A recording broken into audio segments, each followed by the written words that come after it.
Project Podcast starts in 3, 2. Welcome to the Bamboo Project Podcast. The people with the most freedom in this world have money and lots of it. So I decided I'm going to become a billionaire. And on the way there, I'm going to help create 1,000 millionaires, including myself. And not by being a guru or selling a course, but by doing the things I already love to do every day and documenting the journey to get there.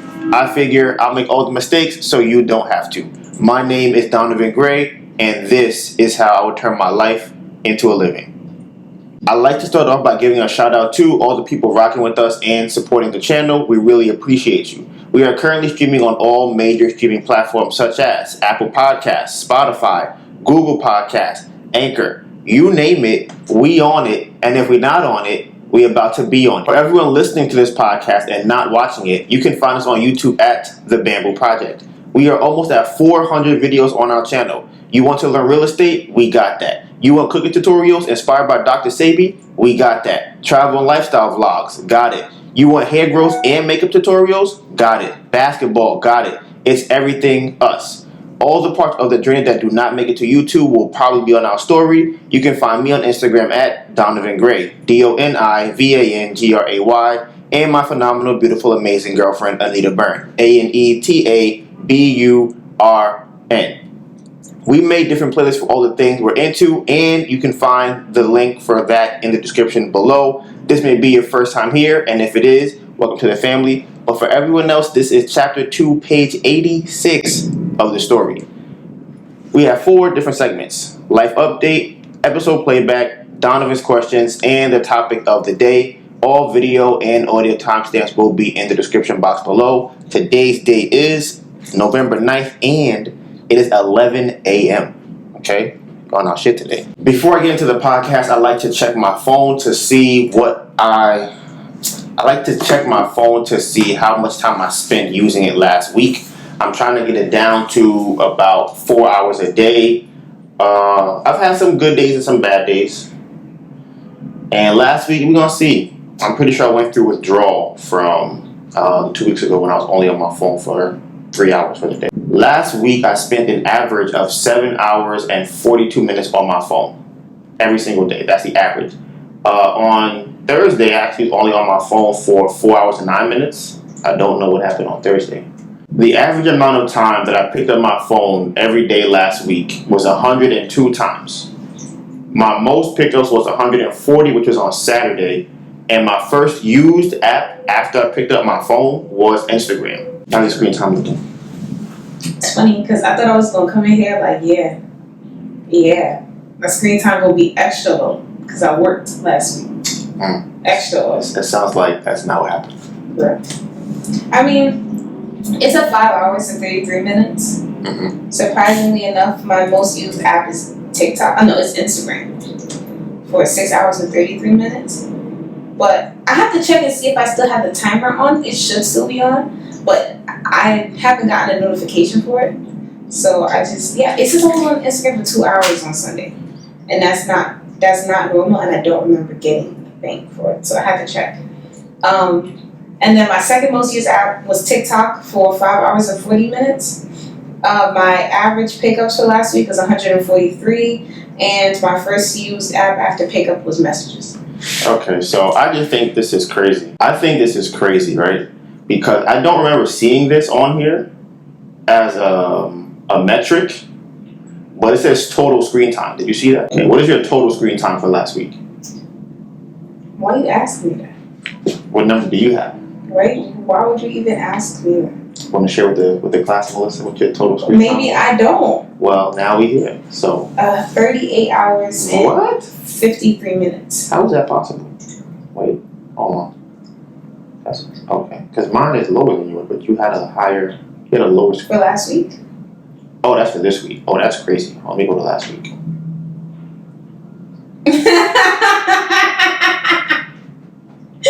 That's all. Like, why would you even? Bro, because I was like, my thing was, how is it that you have less? Average is whatever times 7. No, I know, but mine was lower than your number right now. So I'm like, I know it's on my phone more than you were. So how is yours lower than mine? Higher than mine. So my total screen time for this week No. is 24 hours. No, that's bad. We only 2 days into this week. Today is not even the end though.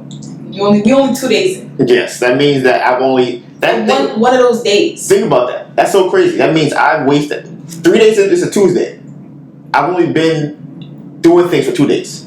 Other days on my phone. Whole day on my phone. That's 24 hours. I would even say that because it's 11 a.m. on a Tuesday. Like we ain't even really hit Tuesday. That's crazy. So last week, this is insane. See, these numbers are crazy. Last week, my total screen time was 53 hours and 54 minutes. We got it's like 2 days in. Yes, that pretty much, like I said, I think it's so crazy when I see these numbers because once I put it into perspective, out of all of last week, there's 7 days. I only have 5 days to become a billionaire. Only 5. I used 2 of them on my phone. 2 of those days on my phone. It's crazy.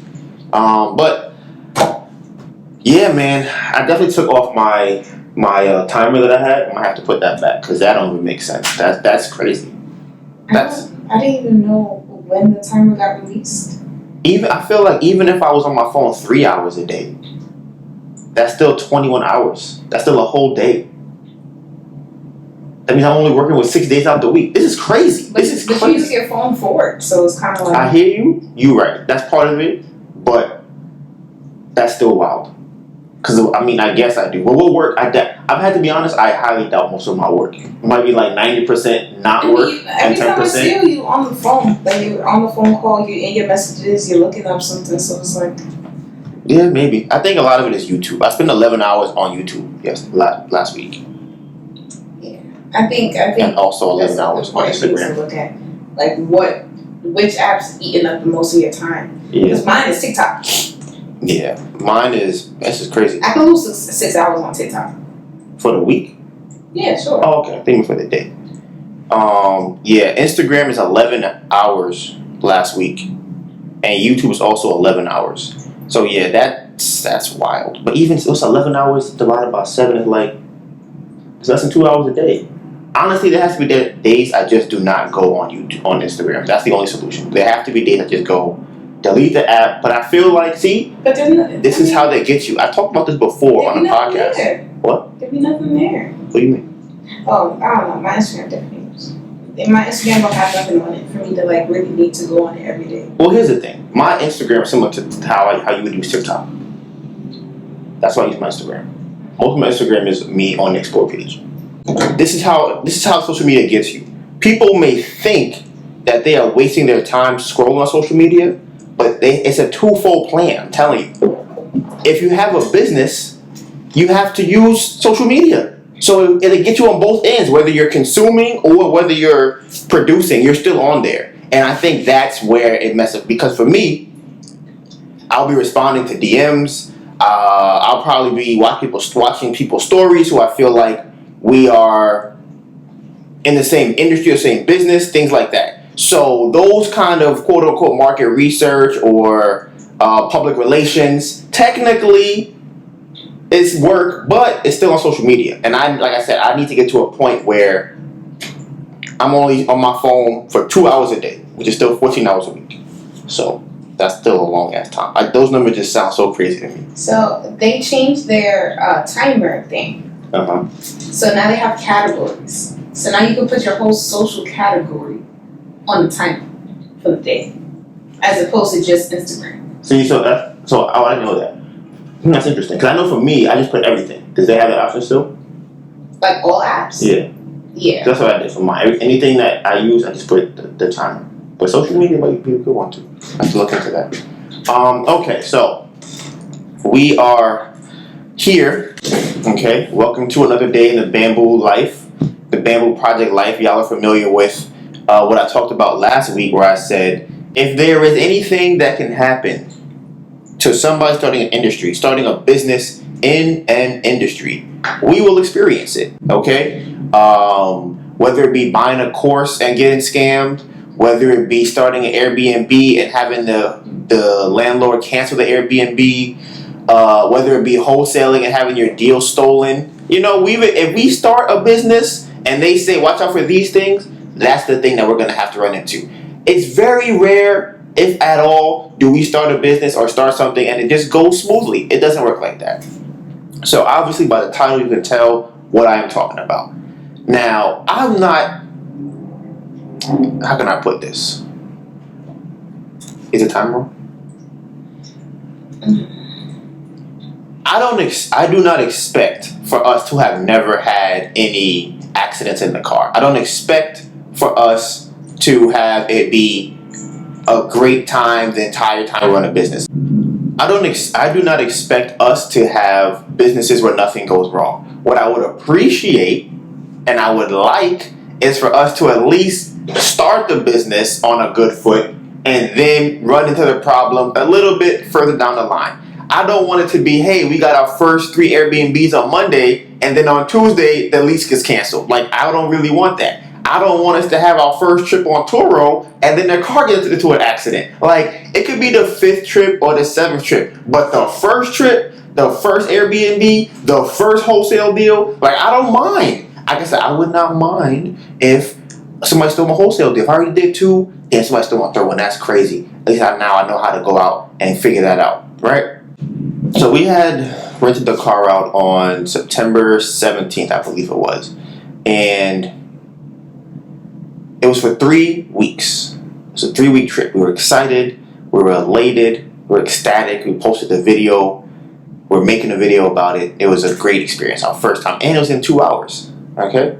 As the trip went on, we were... Oh, I actually forgot to mention something. When we actually dropped the car off, it didn't really go as planned. We were trying to have it be where it is a very contactless, seamless process, and it didn't turn out that way because when the lady came, we were still there. The license plate, I took it off because I was trying to replace it because we had a stand or we had a holder we never put on the car. That wasn't the best time to put it on, but we actually got to that place later than we were expecting. That day, the detailer took an extra hour and a half to do the car detailing, so everything was just out of whack. So that day, I was highly annoyed because it's the first trip, and I just thinking to myself, I want to get a 5-star review for our first trip because I feel like that will set a precedence for what we're going to do going forward as far as how people see the listing on Turo. And I feel like if we had our first listing and we get 2 stars, 3 stars, or even 4 stars, which is honestly not that good, it would affect us negatively down the line. So that whole first day, couple of days, all I'm thinking to myself is, damn, she's not going to like the way that she had to pick up the car. It wasn't a great experience. So I'm trying to think about, okay, how can I make sure that this experience is still good for her? So I decided to, text her, and I feel like it smoothed things out. So going forward, she comes back and books the car for another week. So again, we're at this excitement. Oh my God, the car's booked for a whole nother week. That's more money. This is great. This is going amazingly, right? So it's the last day of her trip, right? And she sends a message saying, hey, the car got scratched. I got it. Something happened with us with the car. And she tried to take it to a body shop, but they were closed, so she couldn't take it there. So in my head, I'm thinking, you gotta be kidding me. I'm like, are you kidding me? You really got to an accident? And I think it's crazy because I feel like I remember watching a video about somebody saying, you really don't want to have somebody with your car for too long because that's how things happen. And as beginners, we don't know that. And I'm not saying that you should not have long trips, but I do remember hearing something along those lines of, it's more like something will happen when the trip is longer. I told her to send me pictures of the car. Okay, I put the pictures on the screen, and I was like, okay, that doesn't seem that big of a deal. I'm like, that seems like that could be something that's just, buffed out, a little scratch, whatever. It's a rental. Cars get nicked and dinged all the time. It's part of having a rental car. So she dropped the car off, and we saw it, and I was like, okay, this doesn't seem like that big of a deal. Mind you, I don't really know cars. So I'm thinking, this seems like this will be a very smooth, easy process to deal with, right? A couple things came up.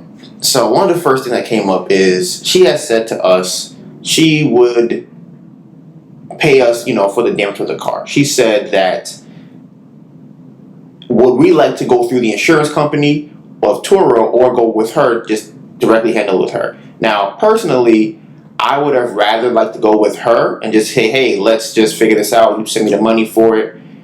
Because we have to pay a deductible. If you do not know what a deductible is, for any insurance claim that's made, let's say the car got totaled, they'll repay us for the car, but we still have to put up that deductible.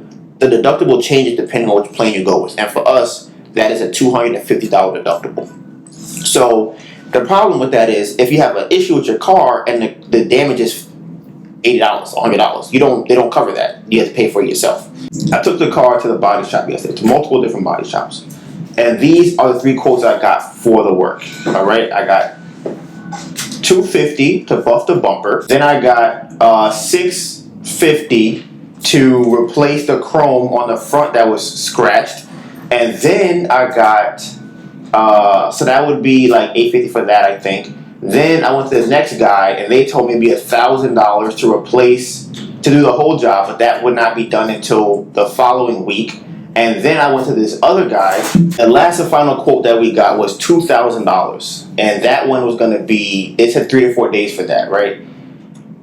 So my thing is this: I don't want to have to come out of pocket $250 for this, because I look at it as though we didn't damage the car. We shouldn't have to pay anything for the car. And she said, after the first initial message, she said to us that she would then send us $500, or that she would cover up to $500. And then after that, she would go through the insurance company.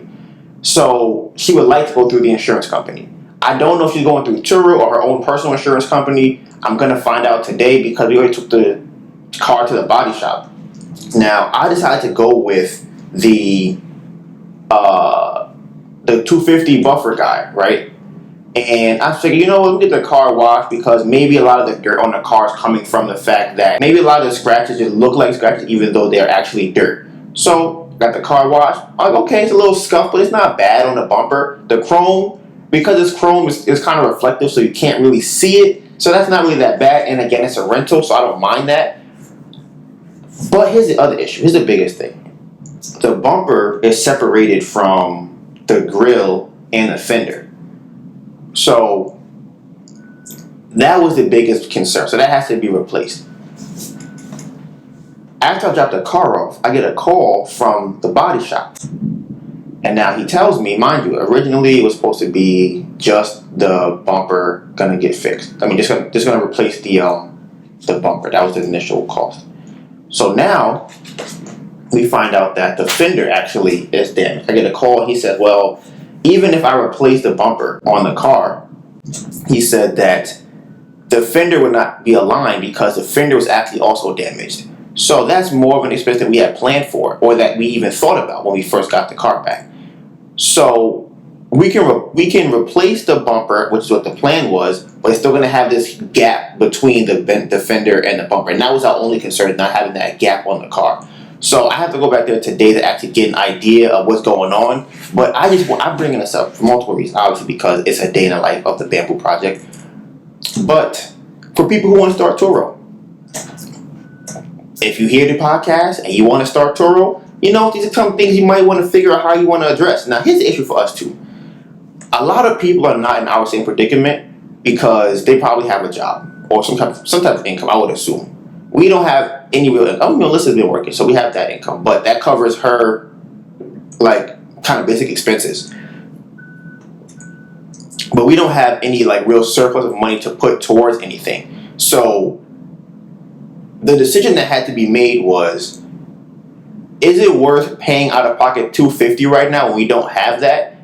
Or just taking the $500 from her and letting her fix whatever can get fixed with $500. That's where we're at right now with it. So I'm going to go back today after the podcast to check them out, because I feel like, between checking them out and looking up the Turo, I'm going to call Turo to find out, because if we have to pay out of pocket for that, I feel like that would be crazy, because we have to pay a deductible and then she also would have to pay. I don't think we have to pay because we didn't cause the accident. Yeah. But I don't know if that counts for deductibles or not, though.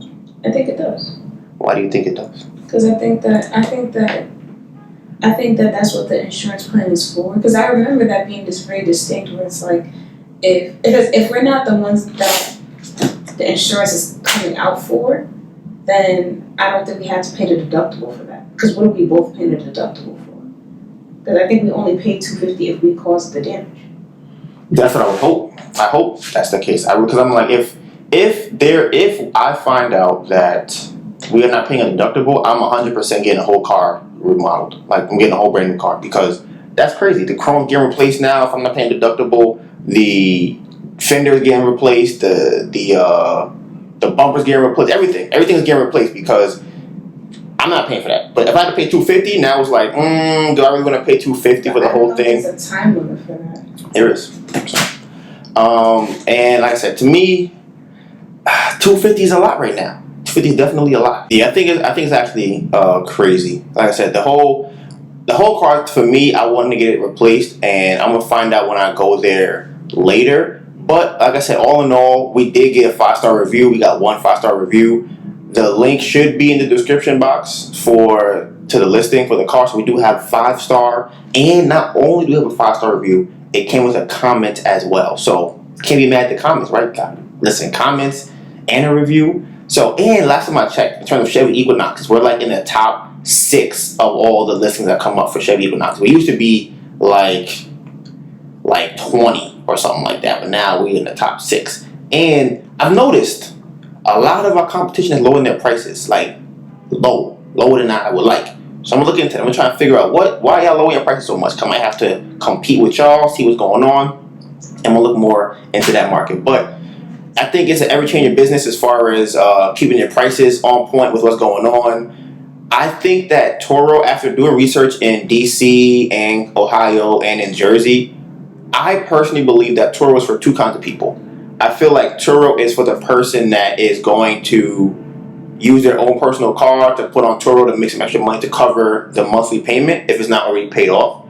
And I think Turo is for people who are going to have, I would probably say 5 or 6 plus cars. And the reason I say that is because once you account for all of the expenses that come into doing Turo, I feel like each car probably profits, like net profits, maybe $300 or $400 a month for the average person. I'm not talking about the supercars or the $150,000 cars or the Teslas or whatever. It's an average car, and I don't think that everybody's going out here trying to get a BMW S-Class 2022, all the amenities in it. I don't think people are trying to do that. So I don't think it'd be worth it. What's the most you're going to charge for it? However, I did see somebody in Ohio. This guy had a supercar, a bunch of cars, and he was charging like $400 a day, $1,000 a day for the car. So he also, let me make sure I put this caveat in there, he has his own rental company outside of Turo, so I think that's why the prices are so high, but they were getting booked. So if you're charging $400 a day or $1,000 a day, you might be able to get you a nicer car. But again, check your market to figure that out. Now on to my next thing. So you guys know that I've been talking about this for several weeks now, pulling off one of the greatest finesses of all time. And I'm here to say I have succeeded in the finesse, okay? They gave us $21,000 on top of the money we've gotten before. So we just been piling up all of these little credits here, credits there, an additional $21,000. Now, people who are new, you probably don't know what I'm talking about. They have companies that loan you based off your income, just your bank statements alone, right? So when you have that, if you can capitalize your business, which in business terms means once you put your money into your business, that will appear in your bank statement as income. So for us, we were trying to get to a point where our income statements or our bank statements look high enough for them to give us a $30,000, $40,000, $50,000 loan. We got our bank statement income up to $45,000. Now, because the last 2 months weren't that high, we didn't get approved for the full amount that I wanted, but $21,000 is still a lot. And to make this even better, I've been going around shopping to see, like, okay, can we get a loan from somebody else? What's the situation with that? These loans, I would not recommend to anybody, to be honest with you. Like, these are the worst kind of loans I've ever heard of or seen in my entire life. There probably are some out there that are worse. They have to be, but these are pretty bad. These loans, they lend to you based off your income, but they charge you a daily amount every day. So, but not weekends, right? Because they care about you. The reason why that's so crazy is because if you get a loan, right? You could not use the loan, and they are pretty much charge you interest every single day on the loan. So you're not actually getting $1,000. You're getting $1,000 or $950, and that's today. Then tomorrow's $900, and the day after that is $850. And the conventional way of loaning or borrowing money is you would pay a monthly fee. Maybe you would pay. It's usually a monthly fee that you would pay. So after you pay that monthly fee, or whatever the thing was, that money would go back to your credit line, right? But not in this situation. In this situation, I give them back the money. Not only do I give them back the money, I have to give them back with additional interest on top of the money I was paying every single day. So here's some examples of the terms I've seen. They'll lend $10,000, and you have to pay back $14,000, right? Then you have to pay back $160 every single day until that loan is paid off. This is craziness. Like, this is a crazy loan. Maybe it's crazy because we don't have any income. Maybe that's why it's crazy. But this is wild. Like, these are wild numbers to have to pay back on a loan. So what I was trying to do originally was pay off half the amount and then renew it or refinance it. They would give me the new loan. I thought they would give me that new loan in addition to the first loan, but that's not exactly what they did. What they did was they paid off the first loan for me and then gave me the difference between the two of the loan. So if they're going to give me $21,000, they gave me like $14,000 because they paid off what was less than the original balance. So it wasn't exactly what I wanted, but we still got an additional like $8,000 to $9,000 in capital, right? So I've been calling around to see if I can take those same bank statements to different lenders and get more capital. Now, I was on the phone before I got on the podcast, and someone else said they can do two different loans, one for $10,000 and one for $5,000, right? So that's $15,000. I would have to pay back. It was like $21,000 or $20,000, something like that. But they want me to pay back $206 every single day, and I'm like, think about this. Imagine you had a credit card, right? And you have a $15,000 limit on your credit card, and your minimum payment every month is $4,000. That would be ridiculous. That would be insane. Think about how crazy. Let's say you have right now, if you spend $1,000 on your credit card and you max it out, your monthly payment or your minimum payment will probably be $40, $60, something like that, maybe, right? They're pretty much asking us to pay $4,000 every single month on the loan. So the reason that I'm taking on these risky loans is because I need to cover the expense. We're $50,000 over budget on a renovation. These loans will cover the expense for us to refinance the house. The main goal at the end of the day is get to refinancing the house and keep the house and have the cash flow from the house, preferably from Airbnb. That would be the best option. And then we can kind of go back and pay off the other loans. The other part of this, the plan is, was it take it from Paul to pay Sally? One of those terms, right? But my plan is, once I get more funding from these same lenders, I'm going to take from the second lender and pay off the first lender, and then increase my total capital that they will give me.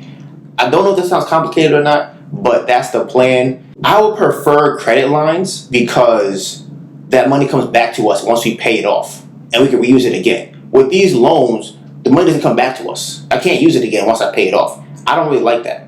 Like, I'm not really a fan of that method, but the goal right now is get to paying off the loan that we have for the house and also getting to paying the contractor to finish the work. That's where we're at right now. Okay, so next thing, as far as money goes.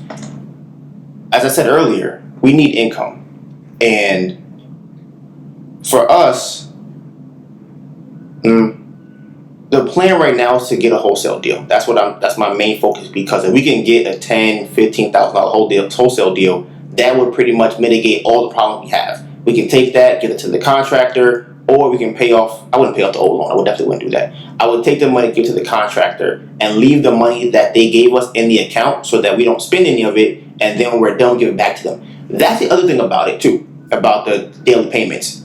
They're forcing me to spend the money even if I don't want to. That's a problem. Because I'm like, what happens if I go, you know what?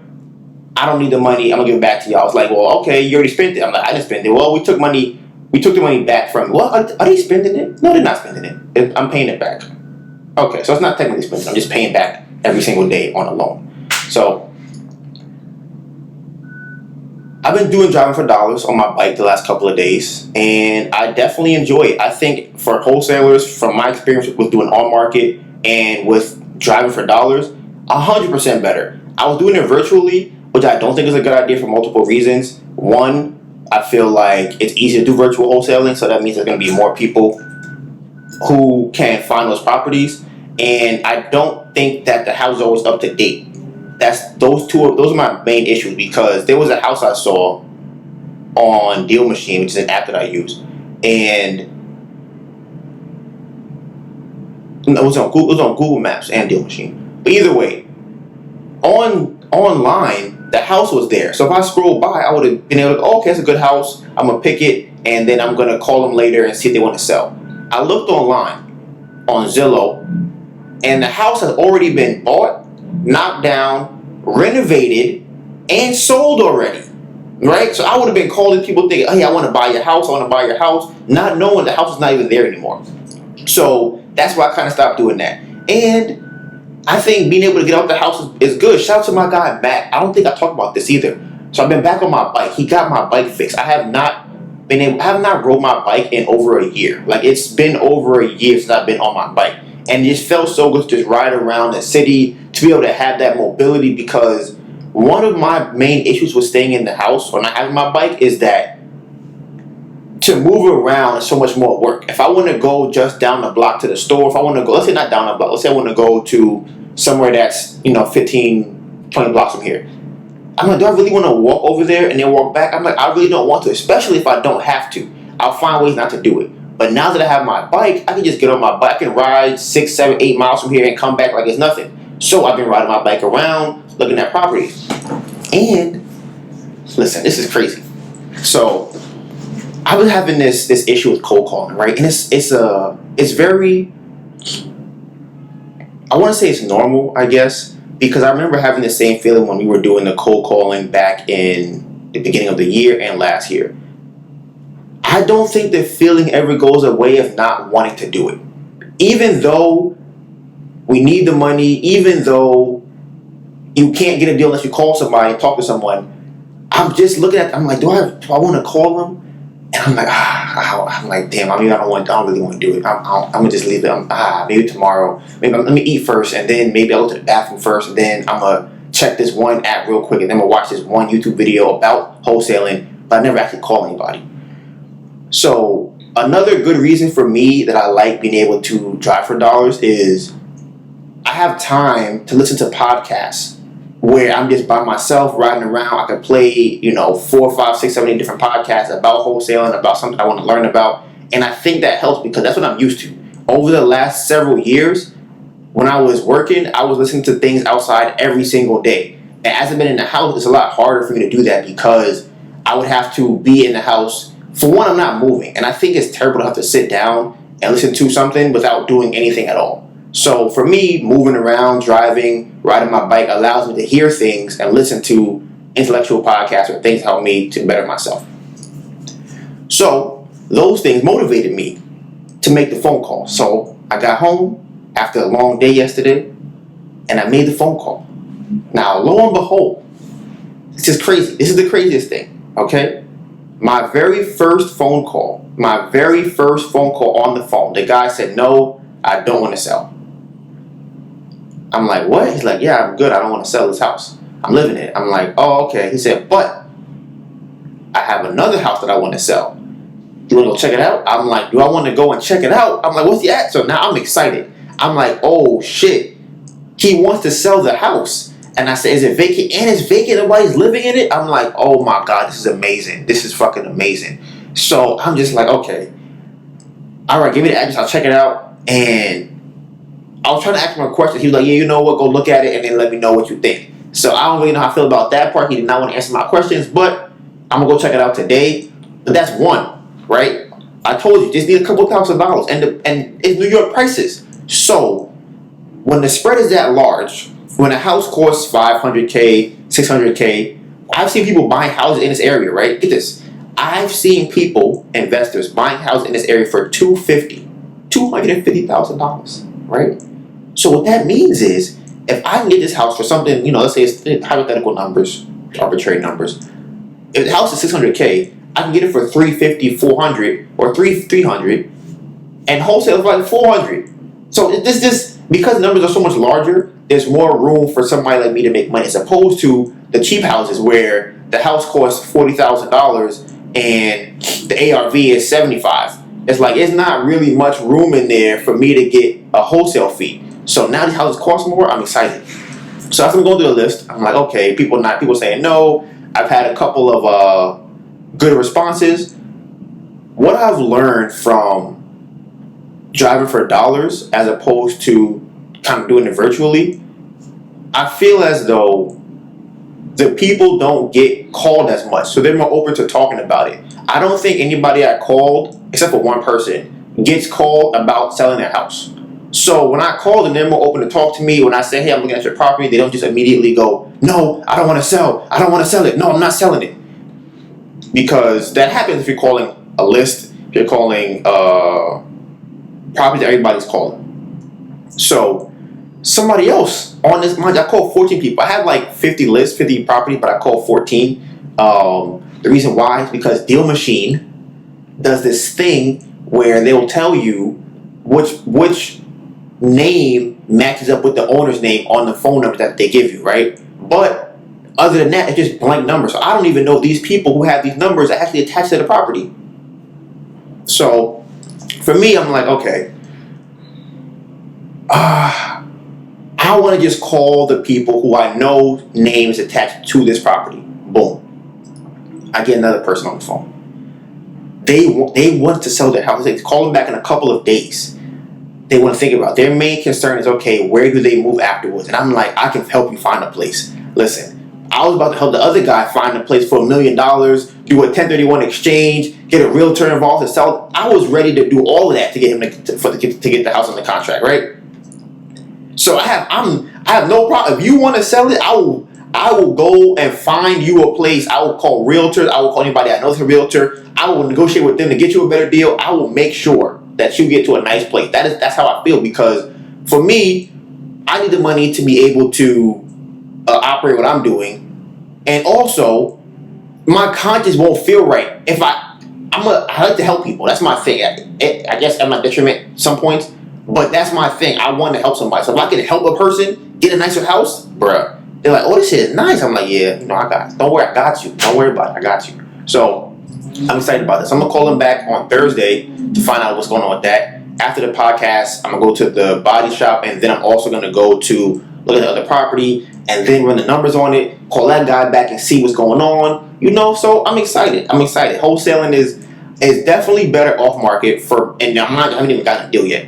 It's better off market, I feel like, because there are less people to deal with on my level. I haven't got to the point where I'm hiring drivers and hiring VAs and hiring callers and acquisition managers.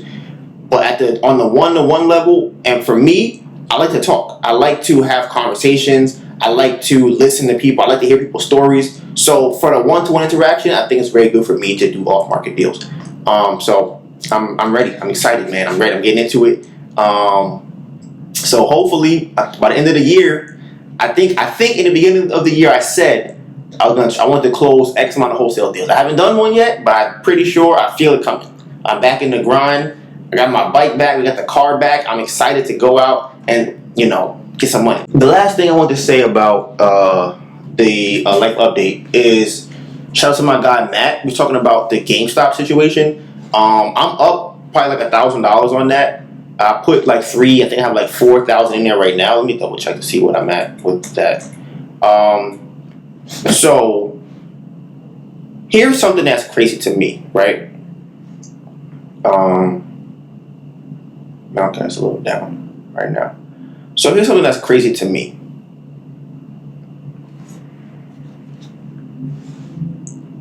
He told me that I should register my shares in my name. The reason being is that these companies like Fidelity and maybe even Charles Schwab and probably Robinhood,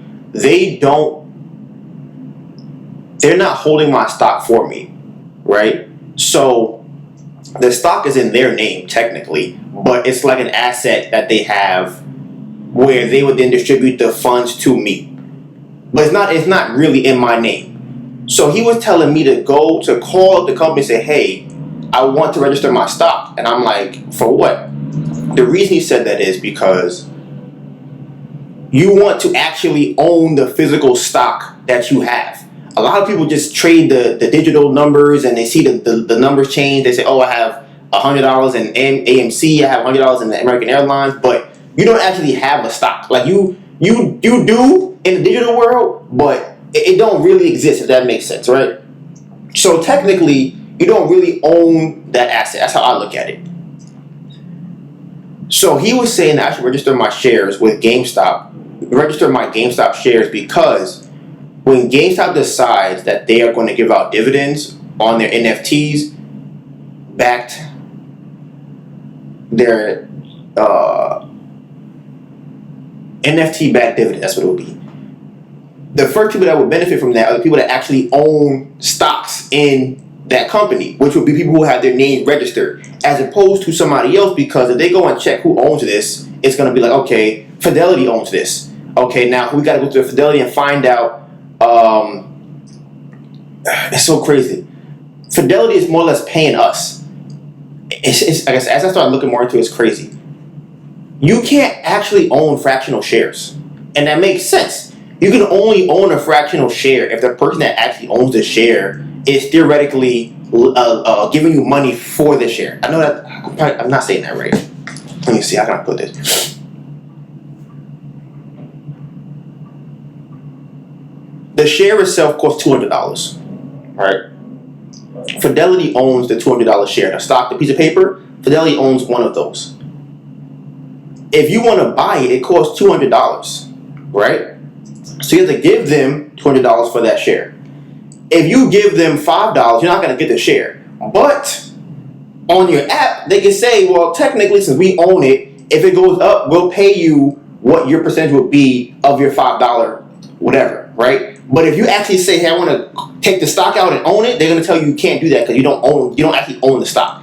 And that's the problem I feel like is happening with the fractional investing that's been happening recently, where it's like no people really owns those stocks. People that say that they own 16% of one stock, it's like you really don't own it. You're asking a person who owns it to pay you a percentage of how much they make off of the ownership that they have on that stock.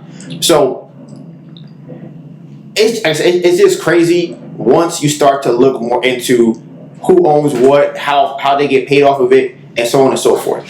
So, but like I said, I registered my shares. Shout out to him. He's been telling me some crazy stuff is going to happen soon with GameStop. So I'm going to look out for that. It's one of my back pocket reserves to see oh shit, this goes up. He is saying that he thinks the shares will go up to 5 digits. That means if it's $200 now, it'll be at $10,000 or even 6 figures, which would be $100,000. So that's crazy. But yeah, the company's called ComputerShare. Look that up. ComputerShare is the company that actually, I believe they own the stocks. I think they have the stocks actually, and they distribute them to each person. So I'm pretty sure the company's registered with ComputerShare, and the ComputerShare delegates who gets what stock. And you don't have the stock, Fidelity does. But that's it for life update.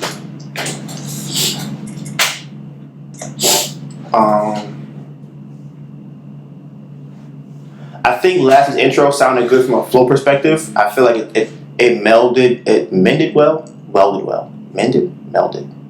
It went together well. It flowed right.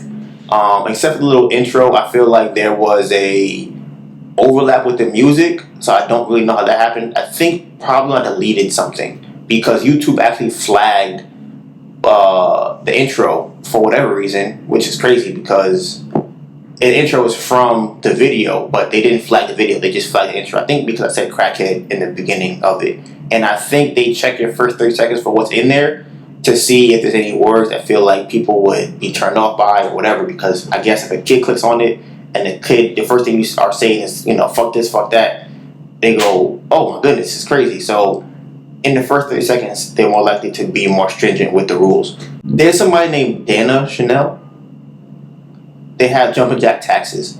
And last week I was talking about people being regulated for marketing and selling courses. And I'm telling you, I don't know how they're going to do it, but I feel like it's coming. Somebody who has a child or their parent is going to be in politics, something like that, is going to get scammed by one of these courses. And they're going to tell their parent. Parents are going to be like, what's happening? What do you mean? Who took $4,000 from you? And they told you what's going to happen? They'll go on their website. The website will say, hey, make $10,000 a month by buying this course. They are going to sue you. And if their parents in politics, I'm telling you, it's going to get crazy. Everybody feels that they can just start a course and sell a course because they, sold one water bottle or they bought one stock and they went crazy. The same way that TikTok said this whole financial advice situation is an issue, it's going to happen across the board. I feel like it's going to happen. I can't see it not happen. I don't know when, but I definitely think that would happen. And maybe it's part of the process, and maybe that will be what puts a halt on YouTube in terms of its growth. Because, they have a chokehold on information. Like, Google has a chokehold on information. They have Google and have YouTube. Like, where else do you go for information? You don't go to books. They don't go to no books. So I'm like, if you want to learn something, you go on YouTube. If you want to Google, you go on Google. Like, who uses Yahoo on purpose? How does that even happen? Look, I gotta find a person that uses that. Like, well, oh man, I want to find out something means. Let me go use Yahoo. I don't know. Maybe I heard DuckDuckGo obviously is lit, but it's lit until you're disappointed that it's not tracking you. Bruh, facts. You know what's crazy? I tried using DuckDuckGo. I was like, what? I'm gonna be against the tracking shit right now. I'm gonna just say they have information on them that's pretty good. They do have some good links. But I feel like the algorithm don't show me the right links enough of the time. Like, I feel like I have to scroll like 4, 5, 6 pages to find it, and then it don't even be the best article on it. So I don't know if I want to do DuckDuckGo. I fuck with the privacy part, but it's like I'm gonna need you to figure that out. So I'm gonna give you some more chances, but I don't know, man. The algorithmic what do they call those? I guess returns. Whatever I get returned back when I search something needs a little bit of work. So I've been trying this podcast to do 2 things. Trying to say write less and sew less. I've been trying to just go into the next sentence, and I've been trying not to say write as much. I think I've done it probably in the last 10 minutes, a little bit more, but that has been my goal. And trust me when I say this, it is hard. And I think I've been talking slow, but obviously I do not think it was slow enough because I don't feel very, very uncomfortable. I just feel kind of hot. So I think if I talk slower, then I might get to the point. See, I do not know why there are certain words I just decide to rush through. I do not understand that. And that was something I talked about in last week's podcast, where certain words and certain times when I'll start to say a word, I'll just start flying through that word. And I think it's because my brain is trying to catch up with my mouth. That's what I think. I think my mouth is trying to catch up with my brain. So I've already thought about the word, already said it, and my mouth didn't say the thing yet. And then I go, oh yeah, that's what I was trying to say. So, that's something else I'm trying to work on. But I do think, compared to the episodes from a year ago, I would definitely say I've gotten a lot better. Like, I've gotten way better in terms of my speaking on the podcast. I can 100% say that. And I think next year, sky's the limit. We're going to see how much better I can get with speaking and telling stories and just articulating what I'm thinking. I think the podcast is definitely a great outlet to do those 3 things. Okay, Donovan's question before we get to today's topic. If you have somebody, a friend of yours, right? And your friend comes to you and says, hey, you have a friend. And they come to you and say, hey, look, you want to make $10,000? And you go, what? Yeah, sure. You go, all right, cool. So here's my question to you guys. Would you, forget the scamming part. You already said yes to the scamming. You know it's a scam, but you're going to go through with the scam. Would you accept the help to get the money from the guy that is beating on your friend? That is the question, okay? I'm going to run it back to you again. You have a friend or a loved one. Their significant other is beating their ass, or at one point was beating their ass. But their significant other has finessed a lot of money. Would you let them help you finesse a lot of money? And the answer you give cannot be no based off of it being a scam or finesse, because you already agreed to that part. It's just, would you allow that person to help you? Okay? That's the question. Now, on to today's topics. Now, I talked about this where I need to have more descriptive notes, and I think I succeeded in that. I think I succeeded in having more descriptive notes. One of the topics that I had on here, right, and I've talked about this before, I think it's crazy that people do not look at money as a product. I don't know how people look at money, but think about it from this perspective.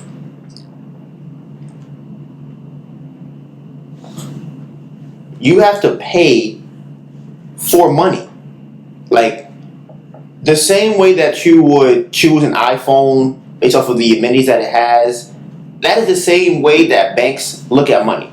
To them, it's a product. The credit cards are a product that they sell to you. The bank account, your savings account, is a product that they sell to you.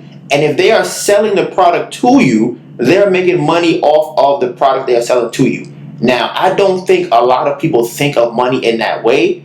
And I think if people started to think of money in that way, they would approach their decisions about money differently.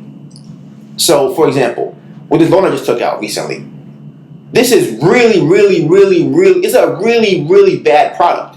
Yes, it's money, but it's a very bad product. Like, the product in itself is terrible. Then you have a situation where you have a loan where they might tell you, okay, it's interest free for the first year, and after that you only pay me once a year, $20 until it's paid off. You would say that is a great product. You would pay extra for that product. It's a great product. But that's still money you're paying for. And I don't really think that people take that into account. I don't know why we don't look at money like a laptop or iPhone or a car, for that matter. I was going to say they might not be using it as a product. That's not true, because if you have a credit card or a bank account, it's still a product. I think it's because it's one of those things where it's like it's necessary in a lot of ways. Uh-huh. So I think that people tend to view things that are necessary as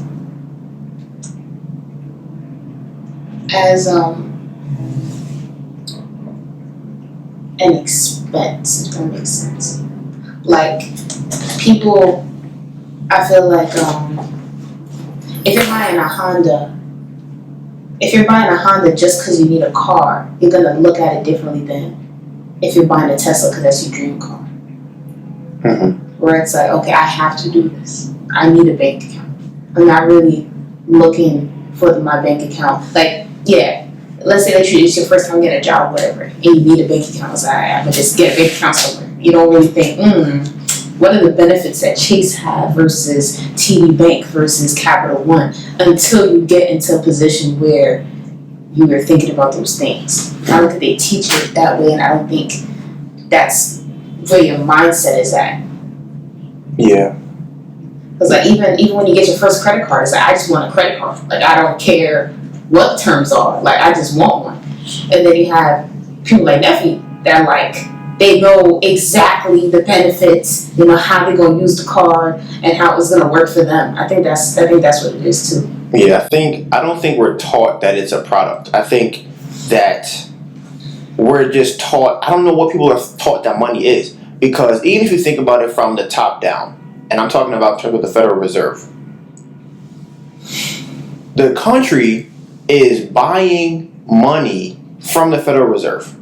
at a cost. Like they have to pay for that, and the cost will be whatever that interest is. They're paying for the money. Now, I guess that I don't know if anybody can like. It just seems so crazy to me that the money, a dollar bill, is the same thing product wise as an iPhone. They both have their own uses. They both cost you to use, and they both honestly have their drawbacks to both of them. And I just don't think that most people look at it like that. Now I was thinking about this the other day, right? It was actually yesterday. I thought it was very funny. I don't know if I'll call it a play on words, because I do feel like that is a lot of what happens in the world for the most part. But let me ask you this, Melissa. Mm-hmm. Do you think people work for money? Kind of. Okay, how do you? Because it's like, I think people work for the things that they want to buy with the money, but in turn that makes them have to get money. So let me ask you this. You are working for the money, but to do other things, not like to have them. Okay, so I was thinking about this yesterday. Okay. Do you think money will be an employer?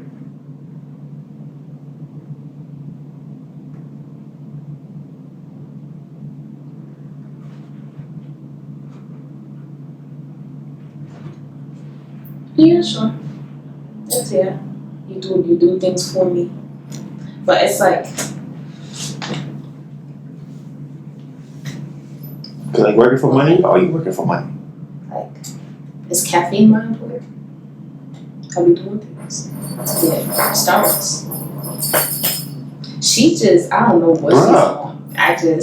And she don't even normally play with that. Bruh. I'm gonna give it a second. I don't think she gonna. You think she gonna keep playing with it? Yes. Where earlier I heard the first time I was like, did she just smack it? Like for no reason? I'm about to put her in a spaceship. Or maybe it's too hot in here for her. That's probably what it is too. But yeah, I mean, yeah, is money our employer? Yeah, I brought up the other things because I'm like, people do things for other things. Mm-hmm. Like I will go. But do you go to work for caffeine? Do you go like you do things for caffeine? But I'm saying I'm going to work for the money. The money tells me what I need to do.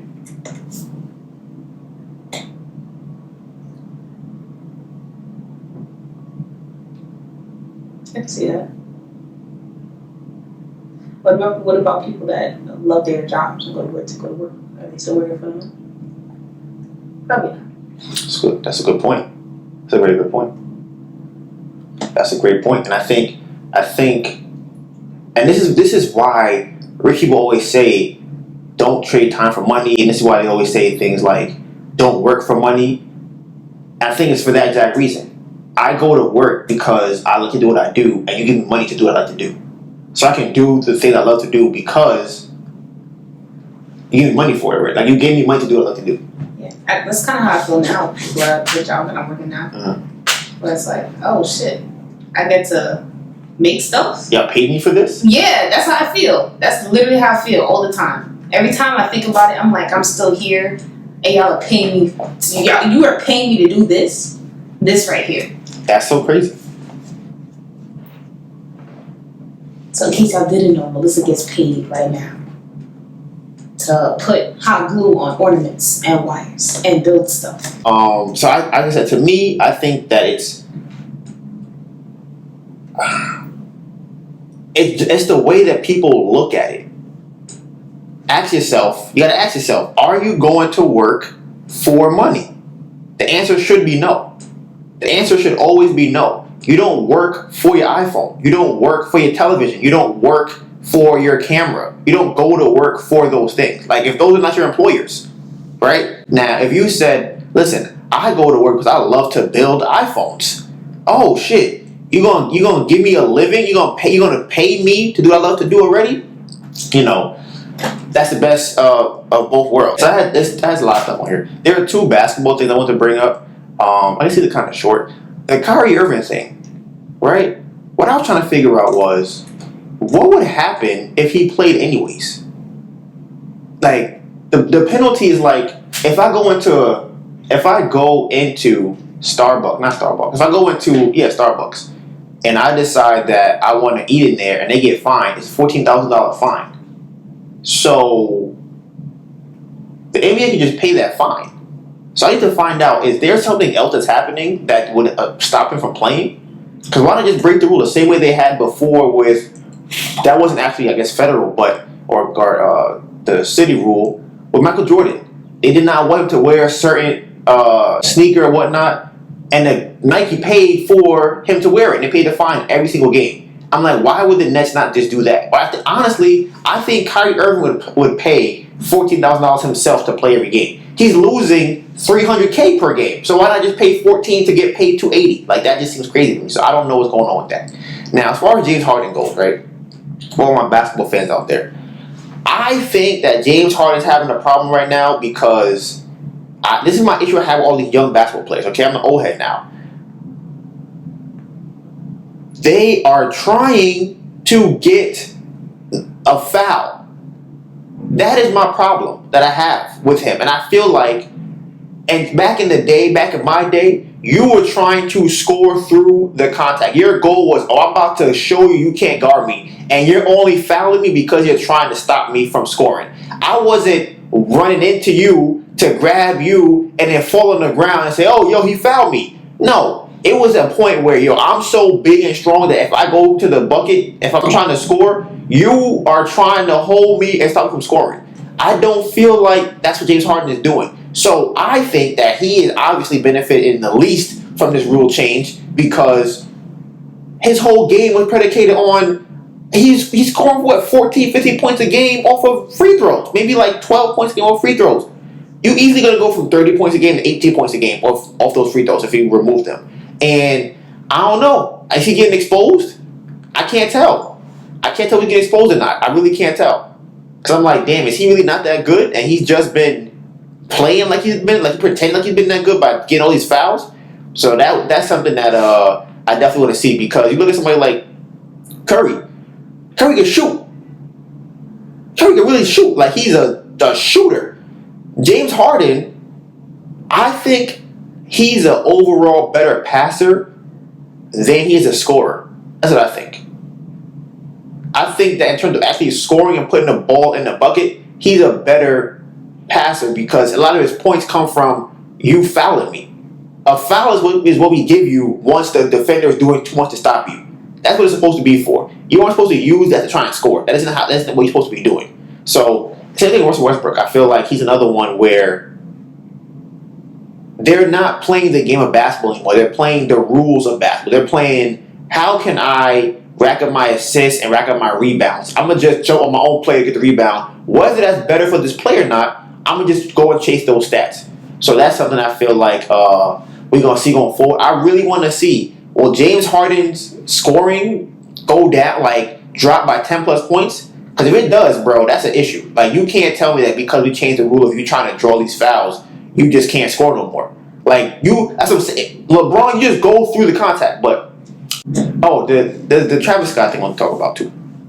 I'm curious what people think about the Travis Scott situation, because I was wondering if they were going to try and say that it was COVID related, people died from cardiac arrest, and then they came out that somebody was sticking people with needles. So I have a comedy alternative theory. I won't say comedy. I have an alternative theory about this, where I'm wondering, it's a long play, okay? Make sure I buckle up for this one. I'm wondering if, because it's in Texas, because it's Travis Scott, if somebody tried to sabotage the show to say that this is why we should not have these large gatherings of people. So therefore, we can say, hey, if you guys had gotten vaccinated, if you guys were 6 feet apart, you guys weren't hanging out with each other as much, you wouldn't have died. I'm wondering if they're going to try and pull that. I'm also wondering, too, when they do vaccines and these drugs, do they test them against hard drugs? Like, if somebody is taking the vaccine is it safe for them to do Molly, ecstasy, and heroin? And if not, whose fault is that if something happens to them? Okay, and then this is my last question before we wrap this up. It's in regards to Travis Scott. Because Melissa and I were having this conversation about if we were at a Travis Scott concert and one of our friends fell on the floor and they couldn't get up because everybody was moving around, what would be the solution to getting them up, right? And I thought it was very interesting because similar to an old conversation we've had,